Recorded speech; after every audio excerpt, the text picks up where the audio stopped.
Ada dua cara untuk melihat kebangkitan tentara Ukraina. Apakah Kiev menimbulkan kekalahan besar pada Rusia dan memaksa mereka untuk mundur? Ataukah Dinas Intelijen Amerika akhirnya mengetahui pengurangan diam-diam pasukan Rusia dari garis depan Kharkov? Itulah yang terjadi dalam beberapa minggu terakhir sebagai bagian dari pemindahan formasi militer Rusia yang lebih luas. Dan informasi ini dibagikan Amerika untuk Kiev, yang tentu saja bereaksi dengan antusias. Laporan ke New York Times secara efektif mengkonfirmasi pembacaan situasi terbaru ini, yang sejauh ini hanya menjadi bahan rumor dan bisikan. Hampir tidak ada pertempuran. Jadi, memang hampir tidak ada pertempuran untuk dibicarakan di wilayah Kharkov, meski Ukraina mengaku-aku melakukan serangan besar. Karena sebenarnya Rusia sedang menarik sisa pasukan dari garis depan di bawah perlindungan tembakan artileri berat. Operasi Rusia memungkinkan untuk tidak menimbulkan korban yang signifikan. Garis depan baru yang secara bertahap terbentuk selama beberapa minggu, atau bulan, terakhir di sepanjang sungai Oskol telah mengkristal. Itu semua adalah catatan mantan diplomat MK Badakumar. Pertama, penarikan pasukan dari Balaklesko dan Izium disebabkan oleh fakta bahwa komando militer Rusia menganggap bahwa mempertahankan garis depan seperti itu tidak akan ada gunanya. Pada bulan Maret, ketika pasukan Rusia mengambil alih Izium, asumsinya adalah untuk membantu melancarkan operasi dari utara menuju kota Sloviansk di distrik Kramatorsk di wilayah Donetsk. Tapi ternyata selama 4 bulan terakhir, Rusia tampaknya tidak suka pada ide ini. Jangan salah, pertempuran untuk Donbas masih tetap menjadi prioritas nomor 1 operasi militer khusus Rusia. Penarikan pasukan dari Balaklesko Izium sekarang akan secara signifikan untuk memperkuat serangan di Donbas alih-alih melemahkannya, seperti yang diperkirakan beberapa jurnalis barat. Kebingungan orang soal penarikan pasukan berasal dari legenda kuno bahwa Izium adalah pintu gerbang ke Donbas dan Laut Hitam. Namun, hari ini, dengan sarana komunikasi modern, jalur pasokan Rusia ke Donbas dapat dipertahankan bahkan tanpa gerbang utara ini. Izium tampaknya tidak memiliki nilai strategis yang dikaitkan dengannya. Kedua, Izium sendiri berada di daerah berhutan lebat, beberapa menyebutnya hutan Seroot, di sebelah barat yang dibentengi pasukan Ukraina dan kehadiran Rusia telah diserang bahkan sebelum itu juga. Dengan kata lain, pendudukan Izium yang berkelanjutan hanya akan menguras tenaga pasukan. Konon, peristiwa yang terjadi di Balaklesko dan Izium memicu gelombang kritik di Rusia dengan menyebut salah urus komando militer, dan beberapa kritik bahkan ditujukan pada Presiden Putin sendiri. Komando militer berada di bawah tekanan untuk menunjukkan hasil dalam kampanye Donbas.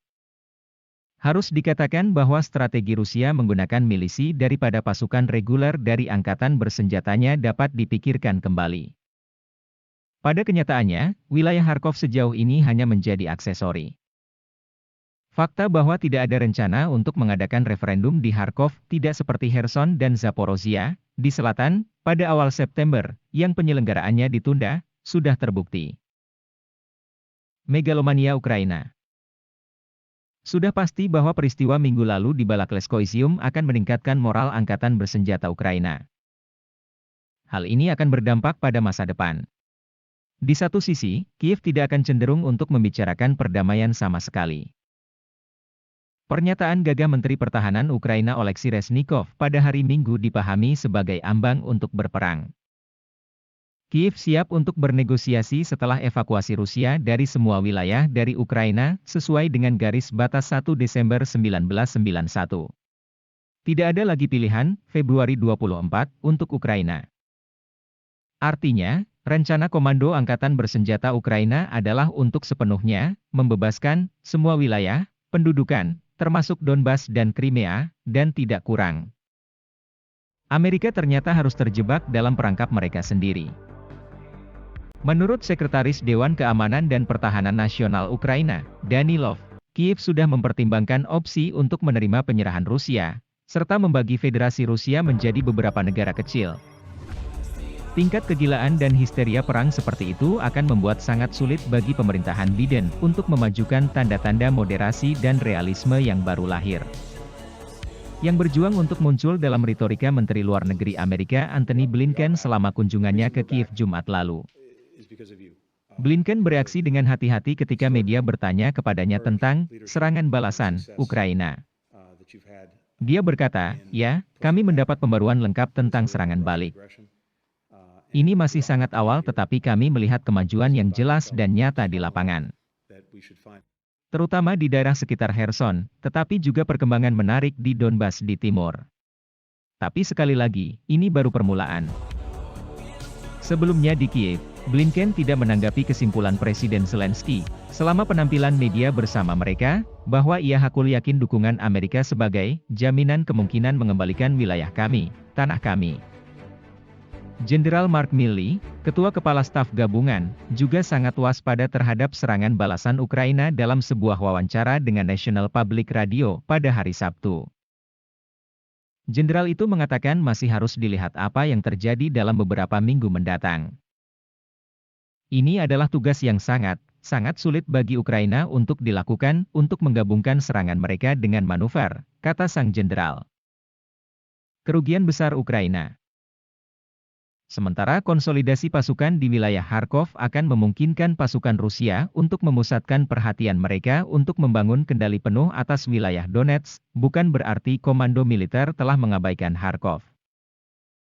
Kementerian Pertahanan Rusia mengatakan pada hari Senin bahwa Angkatan Udara Rusia, pasukan rudal dan artileri, terus meluncurkan serangan presisi tinggi pada unit Ukraina dan pasukan cadangan di wilayah Kharkov.